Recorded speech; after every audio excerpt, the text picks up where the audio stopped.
All right, legends, welcome back. You have been asking for some power hitting videos, so here's one today. We're going to give you 3 tactics to help you execute your power hitting on game day. The first tactic is your strengths and setting yourself up to hit those strengths. So for me personally, I get pretty bottom hand dominant when I try and power hit.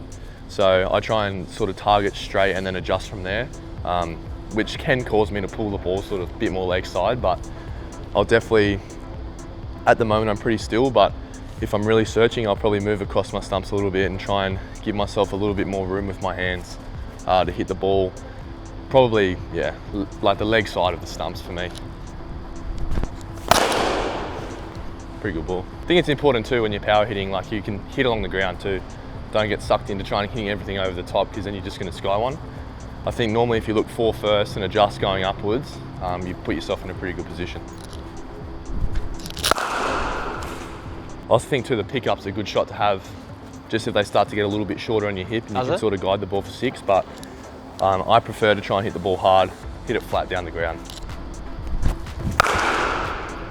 I think there too, like going back for me is a good one, just to sort of get my legs engaged a little bit more and try and get my hips a bit square so I can snap through the ball a little bit better.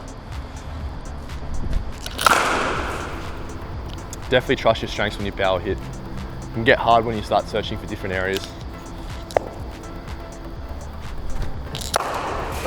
Shot. I think the pick up too, you're not trying to hit as hard as the other shots. I think you're trying to more time it and just get the ball in the air. It normally does most of the work for you with the pace on the ball. Just want one over cover. I just want to. Is that one of your weak areas? Yeah, it's something I'm working on, over cover.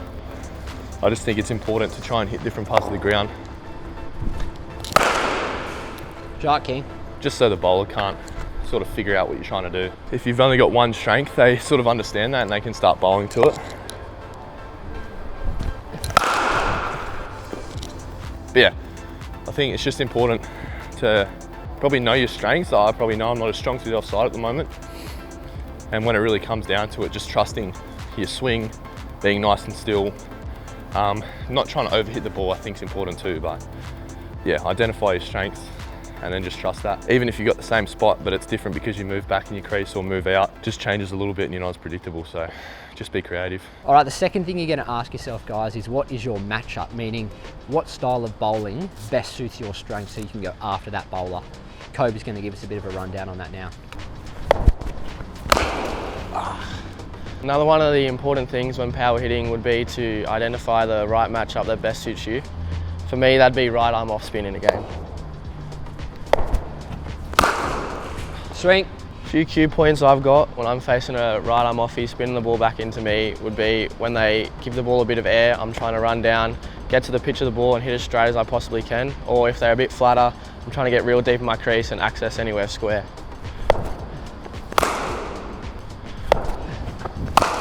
Shot. Another really important factor would be obviously the field.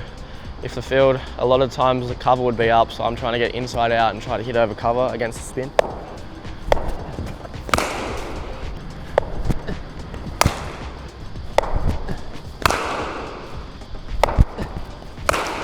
There we go.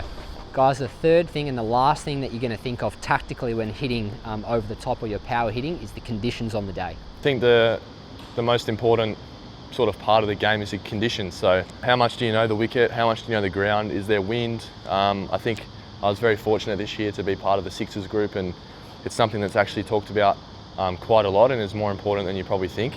You know, first of all, is the pitch bouncy? Is it slow? Is it fast? Can you trust your swing? Do you sort of have to sit deeper and probably, you know, try and look to go a little bit square if it's slow?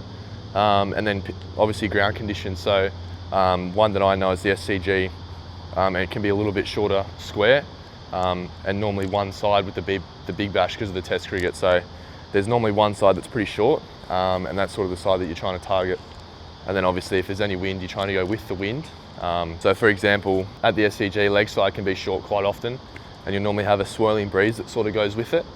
So right and left hand combinations go pretty strong, because from both ends, one batter has a short side. All right, we're going to go with a short side on the leg side, bit of breeze that way, because we're training on Syntho, sort of replicating like a bit of a bouncier, a bit of faster wicket. So let's see what Riley implements here.